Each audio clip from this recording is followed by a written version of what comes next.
el sacerdote de Amón-Ra y el nuevo rey, los dos hombres más poderosos de Egipto. El faraón Akenatón ha llegado al poder. Su nombre significa el espíritu viviente del dios Atón. Durante generaciones, reyes y sacerdotes han trabajado en armonía en beneficio del pueblo. Entonces llegó Amón, un dios que surgió de la oscuridad para convertirse en la deidad intocable del imperio, amenazando con eclipsar incluso el poder del faraón. Pero el joven Akenatón tiene otras ideas, blasfemas. Ejerció su autoridad suprema para combatir contra el advenedizo dios y los sacerdotes que le servían. Nadie se había atrevido nunca a desafiar a los dioses. Eso viola la esencia misma de la sociedad egipcia.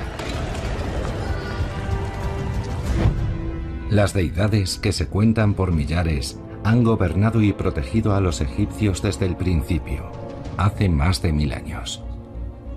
Representan todos los aspectos de la vida y mantienen a los egipcios a salvo. Al igual que los seres humanos, los dioses pueden aumentar y disminuir en importancia. Amón era el dios de la capital, Tebas. 200 años antes, los faraones lucharon, ganaron batallas en su nombre y construyeron un imperio. Con el éxito de Egipto, la importancia de Amón creció rápido, convirtiéndose en la base de la fuerza de la nación. Finalmente Amón se fundió con el dios Sol Ra, el único gobernante de los dioses, para formar el dios supremo, Amón-Ra.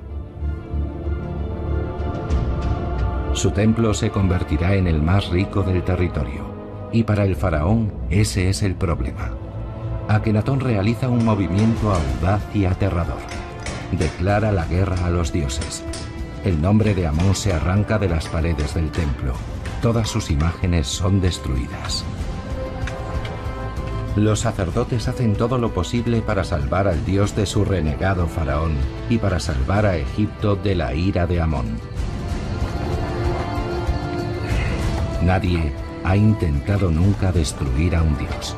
Ni Akenatón ni los sacerdotes saben qué va a pasar. Ambas partes se sienten amenazadas. Creo que eso es lo principal. Akenatón está sin duda amenazado porque va en contra del rey de los dioses. Un misterioso dios que puede atacarle de formas que él desconoce por completo. Para preservar su poder, Akenatón destruye 15 siglos de tradición. Generaciones de egipcios han construido templos para adorar a sus dioses. Y esos dioses han sido generosos. Con el don del Nilo, los egipcios crearon un paraíso en la tierra, y son conscientes de ello.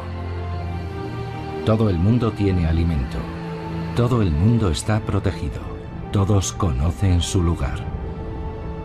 Los egipcios vivían en la mejor sociedad posible, con la mejor organización posible, y cualquiera que intentase cambiar aquello, lo iba a cambiar a peor. Y lo evitaban. A quienes abogaban por el cambio se les consideraba casi rebeldes, revolucionarios. Y esa era una palabra muy negativa para los egipcios. Pero ahora, el faraón se ha convertido en el revolucionario más peligroso de todos los tiempos. El sacerdote de Amón-Ra debe apresurarse. Deben salvar las estatuas sagradas antes de que el faraón cierre o profane los templos. La ruptura radical de Akenatón con la tradición religiosa no sucede de la noche a la mañana. Se fue incubando en silencio durante 30 años, bajo el reinado de su padre. En Tebas, la capital política de Egipto, se erguía Karnak, un magnífico complejo de templos construido en honor del dios Amón-Ra. Durante siglos, este fue el centro de la tradición religiosa de Egipto. Pero lentamente el foco de atención comenzó a desplazarse hacia el oeste, al otro lado del Nilo, donde se ponía el sol y se erguían elaborados templos funerarios. El mayor de todos pertenecía al padre de Akenatón, Amenhotep III, también conocido como Amenofis III. Gobernó en la época más próspera de Egipto, reflejada en la lisura, la suavidad y sensualidad de los retratos de Amenhotep, cada uno de ellos esculpido en una piedra preciosa de una sola pieza.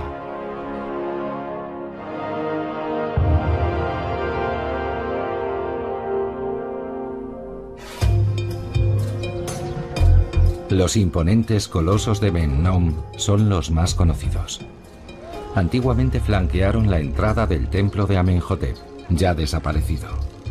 Pero en los últimos 10 años los arqueólogos han descubierto este enorme edificio. Cientos de trabajadores desentierran gigantescas partes corporales de piedra y montan docenas de colosales estatuas de Amenhotep y su reina.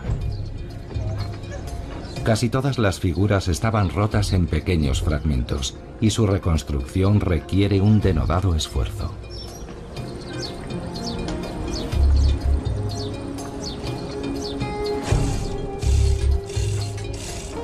Las estatuas totalmente reconstruidas alcanzan la altura de un edificio de 5 plantas. La arqueóloga Julie Sorusian es la directora de esta excavación.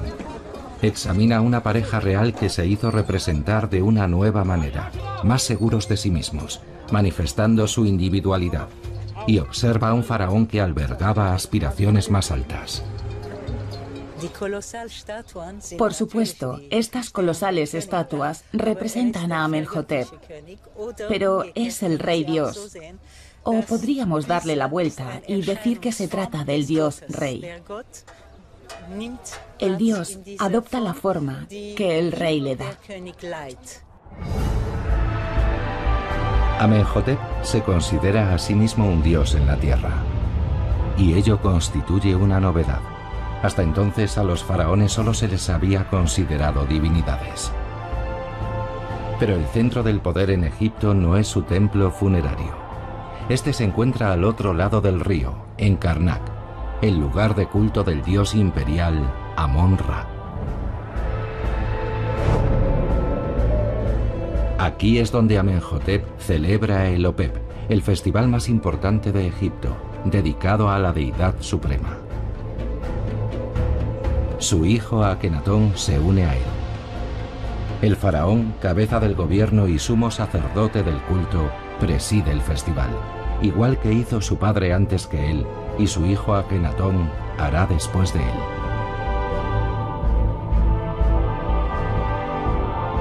Es un festival deslumbrante.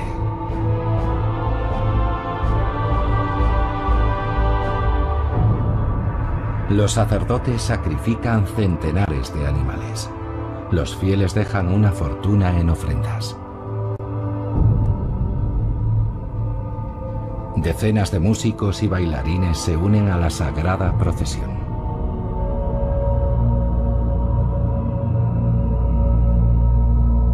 El dios es transportado desde el templo en su propio santuario, un esquife sagrado.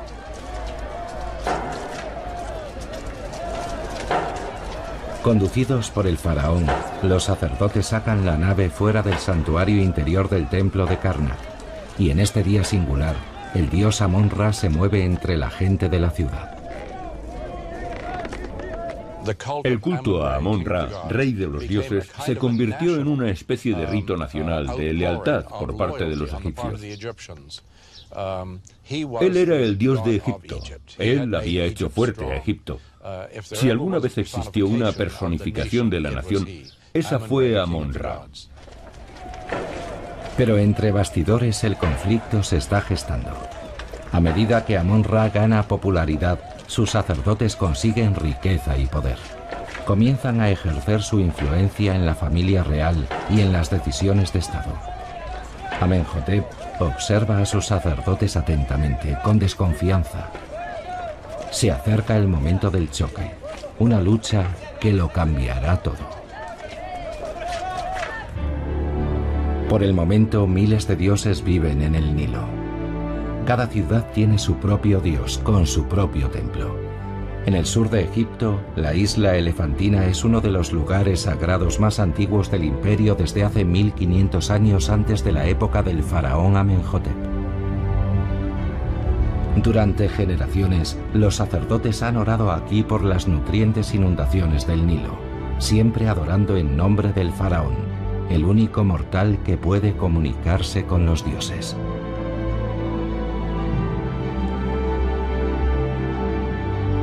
A medida que Egipto prospera, poco a poco van surgiendo más templos en las orillas del Nilo, regidos por un creciente número de sacerdotes. Indudablemente, desde la época del Nuevo Reino, el sacerdocio era un estilo de vida muy auténtico para un gran sector de la población. Y a partir de ese momento podemos hablar de un sacerdocio profesional con familias enteras de sacerdotes que generación tras generación desempeñan sus funciones en el mismo templo. Los más poderosos ofician en la capital, Tebas, en el templo de Amón-Ra, Karnak. En la actualidad, Karnak es uno de los sitios arqueológicos más grandiosos del mundo. Durante la época de Amenhotep, el periodo del Nuevo Reino, Karnak es un complejo gigantesco, con panaderías, fábricas de cerveza, enormes silos de grano, miles de sacerdotes y 80.000 trabajadores. El templo controla 400.000 animales y 240.000 hectáreas de tierra. Es un estado dentro de un estado, un mundo dentro de un mundo, y dedicado a un dios, el poderoso e inaccesible Amón-Ra. En el festival de Opet de Karnak, los ciudadanos egipcios pueden acercarse a su principal deidad antes de que los sacerdotes vuelvan a encerrarla en el oscuro santuario del templo. Solo los sacerdotes y el faraón tienen acceso a este lugar sagrado. Ellos protegen al dios y por ende, el dios protege al pueblo. Como agradecimiento, los ciudadanos dejan ofrendas para Amón-Ra, que los sacerdotes registran en las paredes del templo. El generoso despliegue no solo complace al dios, sino que anima a la gente a ser más espléndida en sus donativos.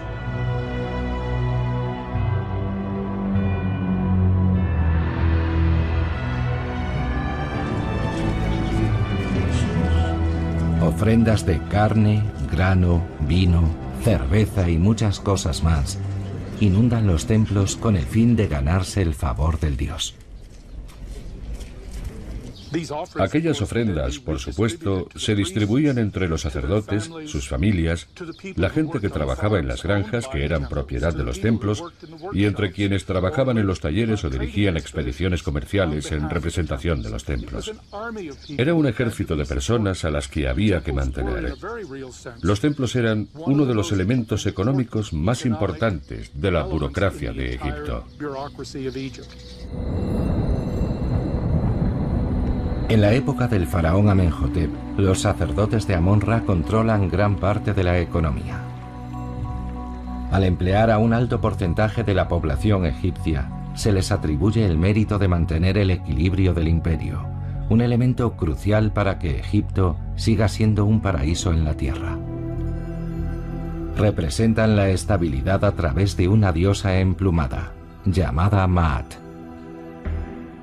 Maat debía ser presentada al dios cada mañana, cuando éste despertaba. Era una pequeña diosa sentada sobre un pedestal, con una pluma en la cabeza. Esa era la personificación de Maat, y el sacerdote, en cuanto amanecía, presentaba de inmediato a Maat para demostrar al dios que en las horas más oscuras el mal no había triunfado y el orden seguía vigente. Los sacerdotes dedican su vida a la práctica de rituales diseñados para mantener dicho orden y para complacer a los dioses que garantizan la prosperidad. Al pueblo se le enseña que si descuida a sus deidades, los dioses podrían morir y el caos reinaría en el país. Durante más de 1000 años nadie se ha atrevido a desafiar al sistema. Los egipcios presentan ofrendas diarias a los dioses, que son recogidas por los sacerdotes. Existía un proceso en el antiguo Egipto llamado reversión, que consistía en que una vez se habían colocado las ofrendas y el dios había sido complacido por los fieles, entonces las ofrendas volvían a los sacerdotes a modo de salario, o a cualquiera que trabajara en el templo, que obtenía una parte de las mismas como honorario. Firmaban un contrato con el templo en el que se especificaba que obtendrían, no sé, una 64ª parte de todas las ofrendas que se presentasen. Las mejores ofrendas llegan tras una exitosa campaña militar. Cuando un enemigo implora la paz, debe pagar tributo. El faraón se asegura de que los sacerdotes recojan su parte del botín, den gracias a Amón-Ra por la victoria y ayuden a garantizar la continuación del Maat. Con cada éxito, el faraón y los sacerdotes amasan más riqueza y poder. Mientras haya batallas en las que luchar, los faraones podrán subirse a la ola de la gloria militar, protegiendo a Egipto de los enemigos extranjeros y convirtiéndose en héroes para el pueblo.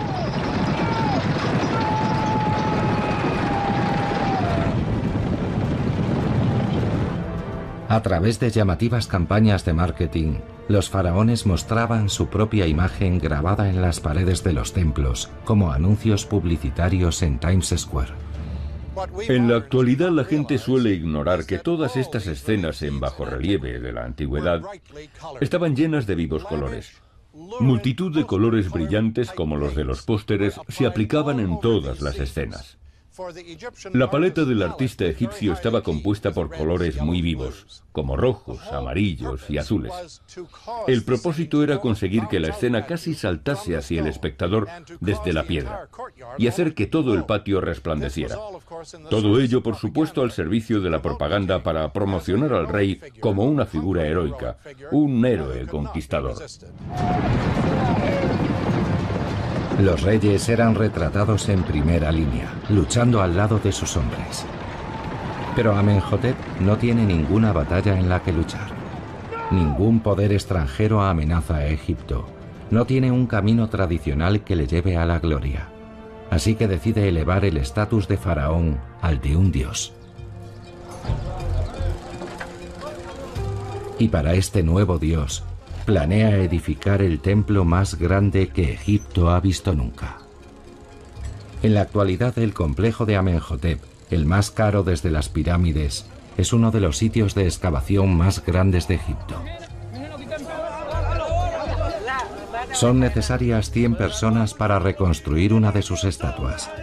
Para levantarlas se necesitaron muchas más. Y él erigió más de 1 millar. Cada una de ellas representa a Amenhotep y está diseñada para confirmar su estatus como dios en la tierra.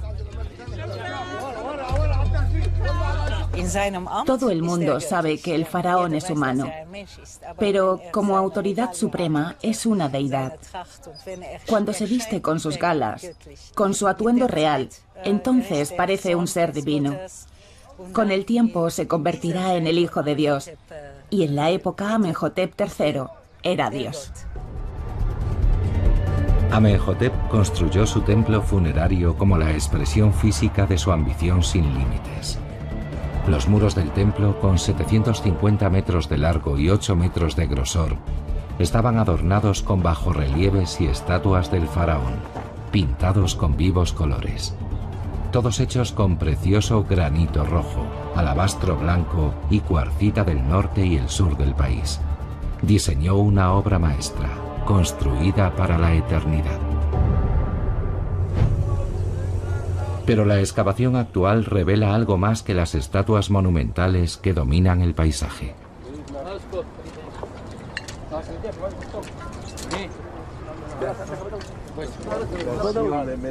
Jurij Sorusian y su equipo han hecho sutiles descubrimientos que muestran otra faceta del faraón. Están extrayendo bloques de piedra ilustrados que muestran escenas íntimas de su vida personal. Escenas que sería impensable que un faraón pudiera revelar con anterioridad a la época de Amenhotep.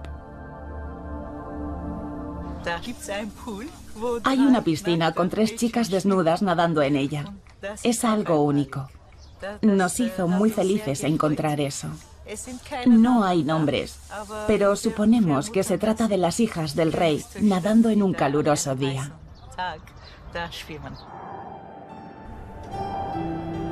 Para el faraón, incluso escenas cotidianas de su vida familiar merecen ser grabadas. Su joven hijo Akenatón, que crece a la sombra del gigantesco templo de su padre, aprende la importancia de las pinturas y los símbolos en la vida religiosa. Interior y exteriormente, el templo de su padre incorpora los elementos tradicionales de la armonía cósmica. Las columnas representan la vida vegetal de Egipto.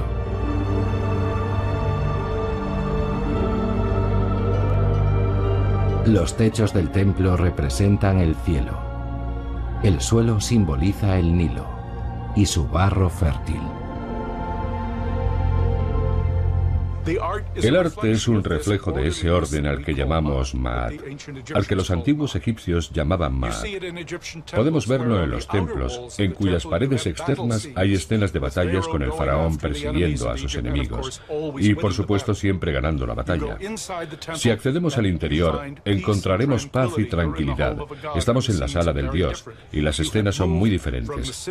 Nos hemos desplazado desde los símbolos del desorden y el caos a los símbolos del orden, la paz, la tranquilidad, el Ma'at.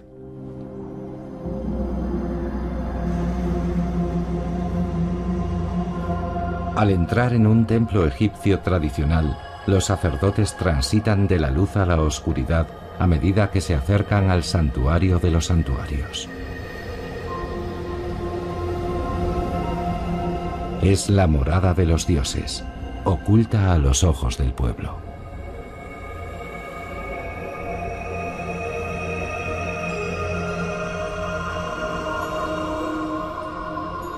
Pero Amenhotep imagina el templo de otra manera. Quiere que la luz brille en su interior.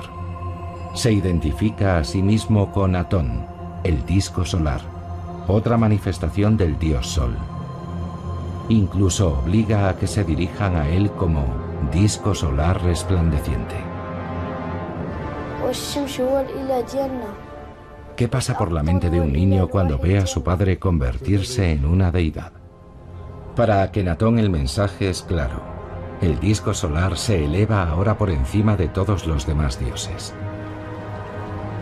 El sol es la fuente de la vida. Alimenta al pueblo del imperio. Hace que prospere el ganado y procura abundantes cosechas.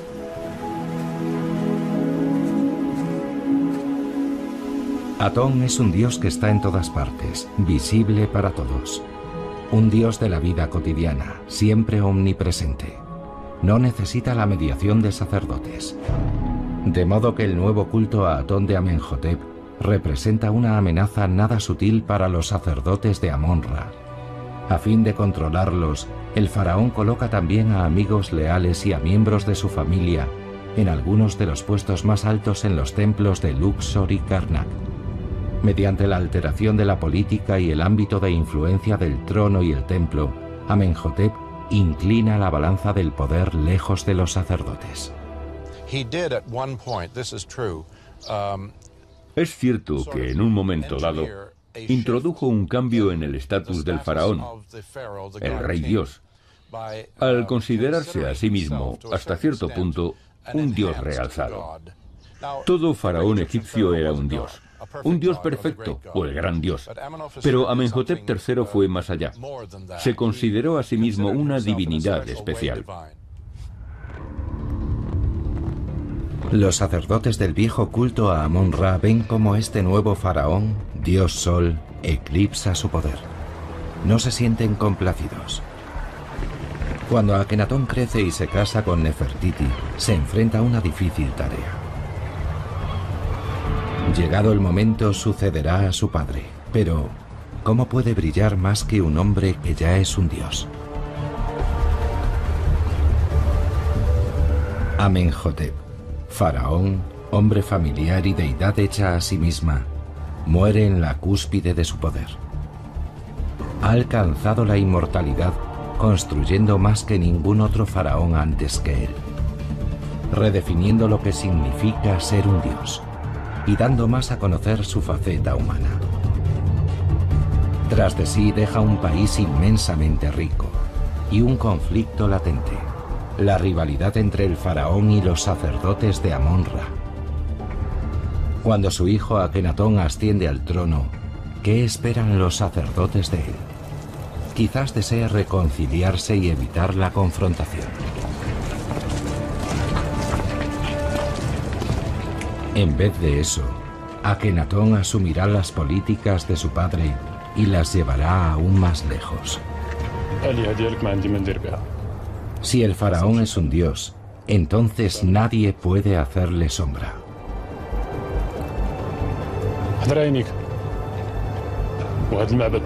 Akenatón atacará el culto a Amón-Ra abiertamente. Al hacerlo, desmantelará una tradición de 1500 años de antigüedad y sacudirá a Egipto hasta sus mismos cimientos.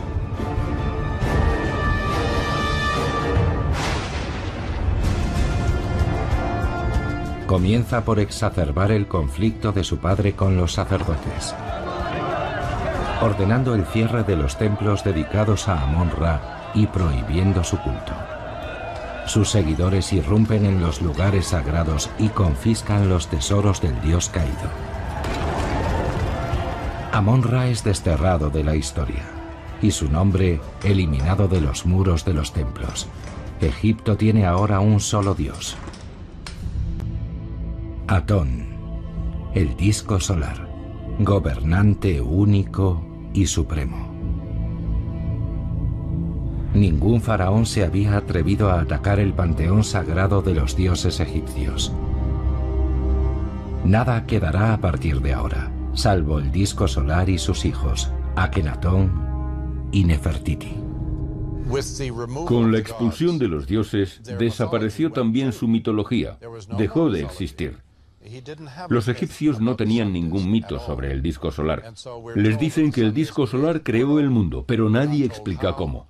De modo que todas las historias ancestrales sobre la creación y la mitología desaparecen. Para los sacerdotes de Amón-Ra esto representa un desastre. Se enfrentan a la pérdida de poder, dinero y autoridad.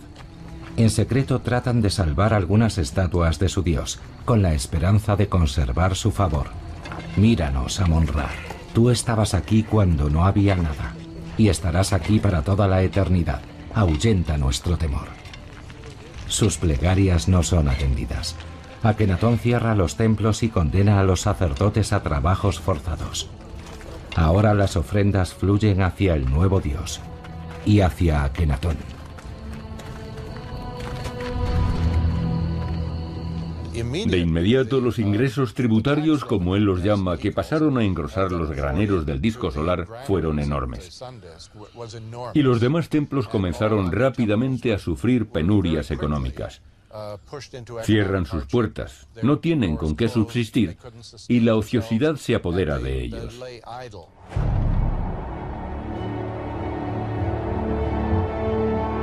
Pero Akenatón no se detiene ahí. Sueña con grandes templos dedicados a Atón que rivalicen con el gigantesco complejo de Karnak. Desea emular las colosales construcciones de su progenitor y lo quiere de inmediato.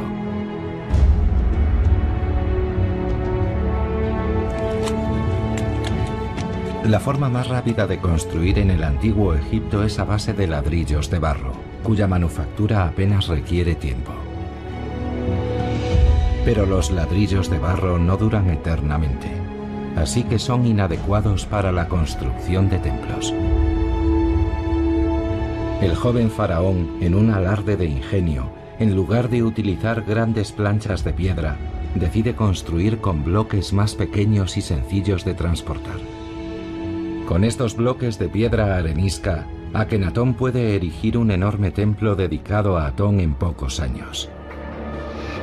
Y lo construye justo al lado de Karnak, la antigua sede del poder de Amón. Idea un templo revolucionario, dotado de una nueva arquitectura. Su dios, el disco solar Atón, es venerado bajo un cielo abierto. Todo el complejo carece de tejado para que los rayos del dios Sol puedan inundar el interior. En poco tiempo, Akenatón supera el templo de su padre. Pero entonces lo abandona. Tal vez para mostrar su desafío al antiguo orden o para demostrar la fuerza de su nuevo dios, Akenatón decide abandonar Tebas, donde el aire está todavía impregnado del espíritu del antiguo dios, y comenzar desde cero. A 400 kilómetros de Tebas, en una región casi desierta, relanza una nueva sociedad egipcia, dotándola de una nueva capital. Es una idea descabellada, una ruptura total con la tradición. Akenatón lleva a sus arquitectos al desierto, donde hará realidad su visión. Aketatón se eleva en la ribera oriental del Nilo, una extensa metrópolis para rivalizar con Tebas. Se jacta de tener 50.000 súbditos, templos colosales dedicados a Atón, un vasto palacio y amplias avenidas. Y sin embargo, en el emplazamiento de Aketatón, la actual Amarna, apenas quedan vestigios.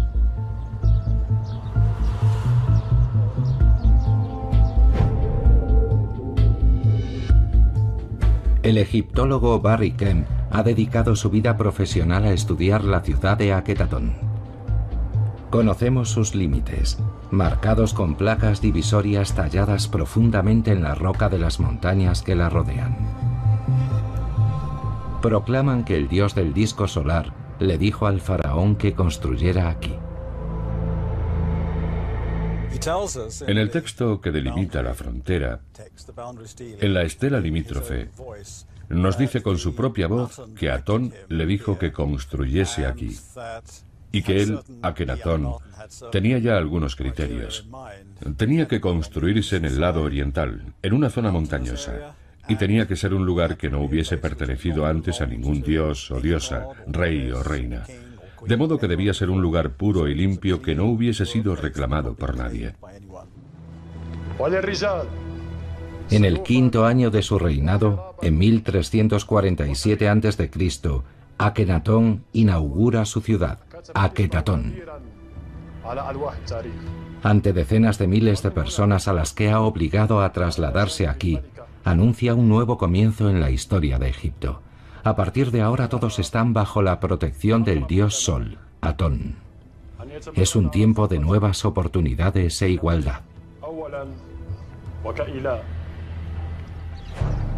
Hoy, los arqueólogos trabajan en la conservación de los restos de la ciudad.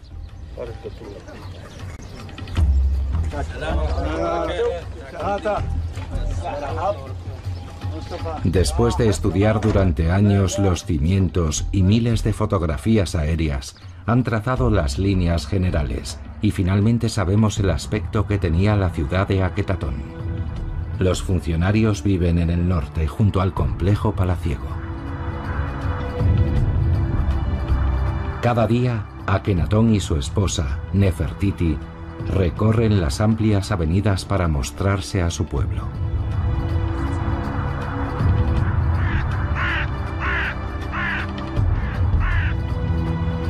En muchos de los muros del templo de Atón figuran bajorrelieves en los que se representa a la pareja real orando al dios Sol.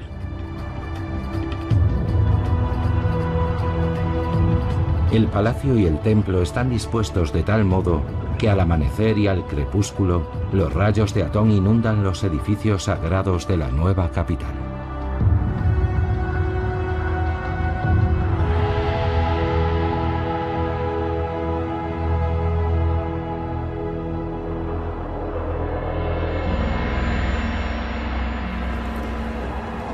Akenatón y Nefertiti están obsesionados por su papel sagrado como hijos del dios Sol. Han sustituido el atestado panteón de los dioses egipcios por un dios único, Atón. Es una idea simple, que anuncia el monoteísmo de religiones posteriores, pero revolucionaria para su tiempo. Sin embargo, pese a su promesa de una sociedad mejor, la pareja real no muestra ningún interés por sus súbditos, poniendo en peligro su propia inmortalidad. No creo que Akenatón tuviera la intención de reformar la sociedad. Fue más bien una reforma muy personal respecto a cómo el Estado Dios debía ser definido y enfocado. Y una parte importante de ese enfoque era crear un lugar especial. Akenatón decora este lugar especial con una nueva forma de arte. Ya no se representan extraños dioses con forma animal o faraones guerreros victoriosos. Por primera vez en la historia de Egipto, el faraón es representado como un individuo, dotado de emociones humanas y mostrado en su círculo familiar como amante, esposo y padre. La familia real aparece siempre bañada por la luz del dios Sol Atón, que acaricia a la familia con sus rayos. El arte de Akenatón tiene que ver con el aquí y el ahora, no con la vida eterna o con los dioses.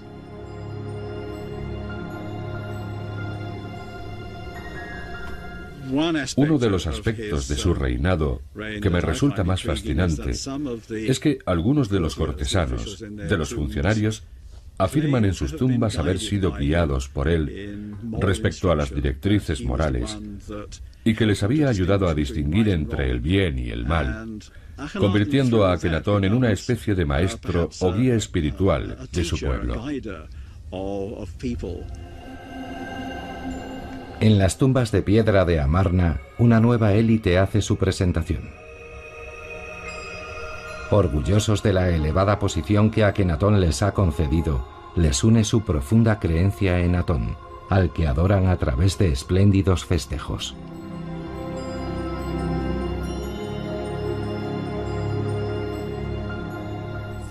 También han llegado hasta nosotros un par de cartas escritas por un ciudadano normal y corriente que fueron enviadas desde Amarna a Tebas, en las que el autor afirma haber sido guiado en una decisión personal por Atón, como si Atón se hubiese erigido en la conciencia del hombre. Tal vez ese era uno de los aspectos de las enseñanzas de Akenatón. No sabemos si se trata de manifestaciones sinceras o si están escritas para ganarse algún favor. En cualquier caso, se hace hincapié en el individuo como nunca se había hecho antes. Quizá la mejor forma de entender cómo era la vida en Akenatón es estudiar cómo terminó, en sus cementerios. A diferencia de otros periodos de la historia egipcia, la mayoría de las personas fueron enterradas directamente en el suelo del desierto. Este singular sarcófago de madera contenía probablemente los restos de un alto funcionario. Cuanto más ahonda en sus excavaciones el equipo de Barry Kemp, más se dan cuenta de que están asistiendo a un momento fugaz y singular del pasado de Egipto. Casi invariablemente los cementerios antiguos abarcan un periodo de tiempo. Aquí, sin embargo, fue un periodo tan breve que hablamos de una población que vivió más o menos al mismo tiempo, muchos de cuyos individuos estaban probablemente emparentados o se conocían unos a otros. De modo que estamos estudiando una muestra representativa de una población.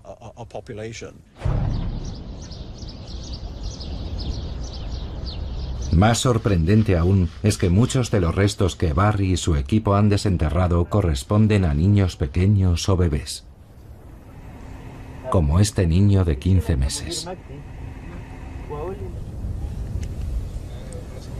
Según antiguas fuentes, una epidemia se cebó en la ciudad. La información parece exacta, como demuestran estos huesos carcomidos reunidos aquí para su análisis.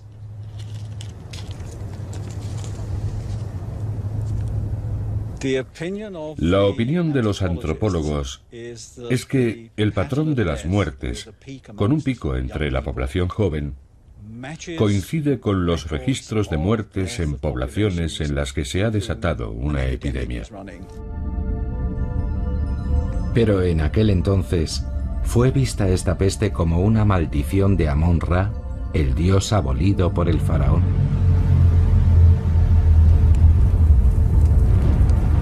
Akenatón y Nefertiti se adoran solo a sí mismos y a su nuevo dios, Atón. Pero a sus espaldas, la mayoría de sus súbditos desobedecen a sus soberanos y veneran en secreto a sus antiguos dioses.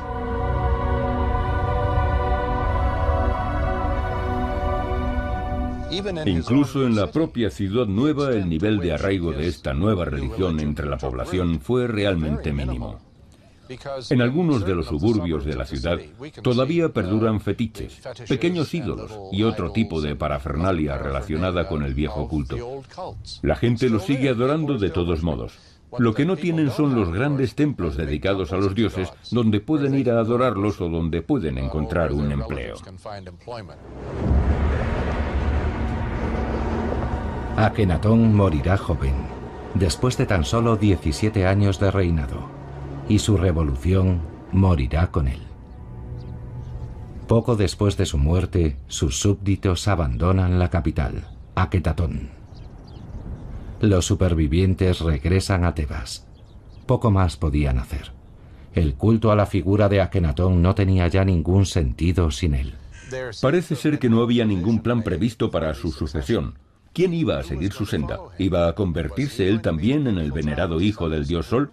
¿Cuál sería el papel del nuevo rey? En la antigua capital, los sacerdotes sacan las imágenes de Amón-Ra de sus escondites. Para ellos, Akenatón solo representaba el caos. Ahora, el verdadero orden, Ma'at, puede ser restablecido. Y los sacerdotes y la gente pueden celebrar a sus dioses abiertamente una vez más.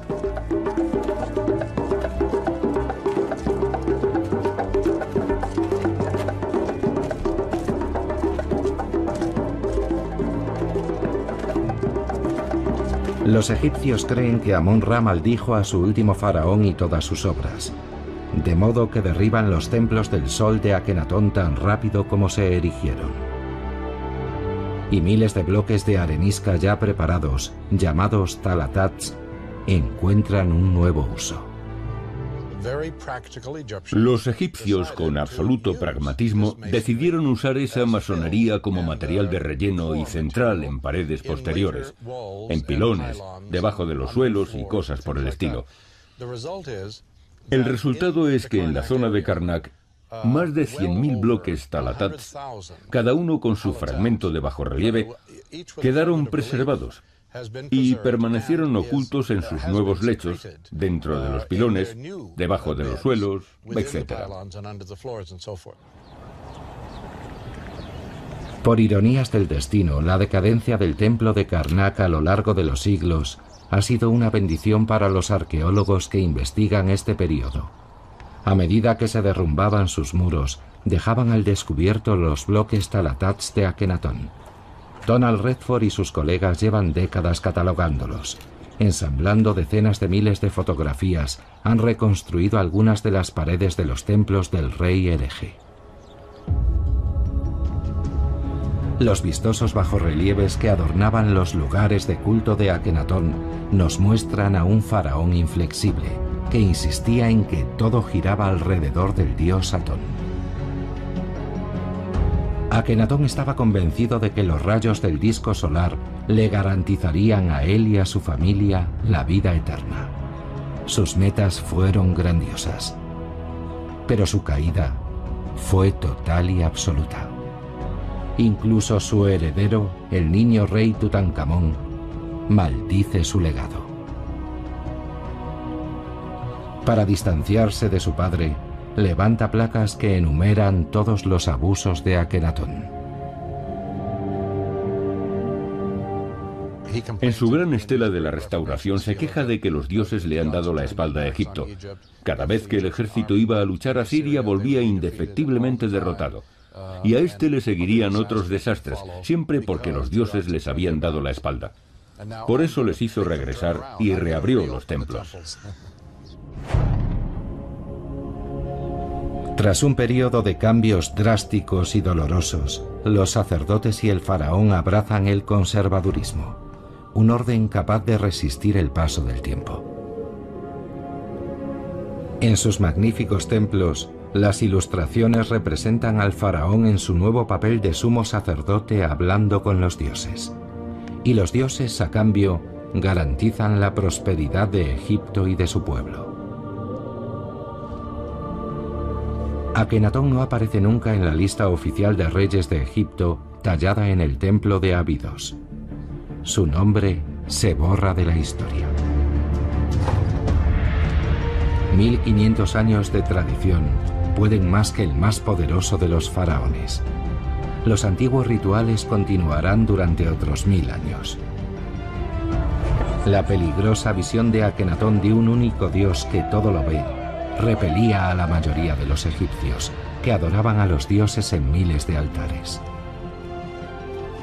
Nunca sabremos qué es lo que empujó a Akenatón a engrandecer a Atón, pero el faraón era un visionario, un monoteísta que se adelantó a su tiempo, antes de que la idea arraigase en gran parte de nuestro mundo.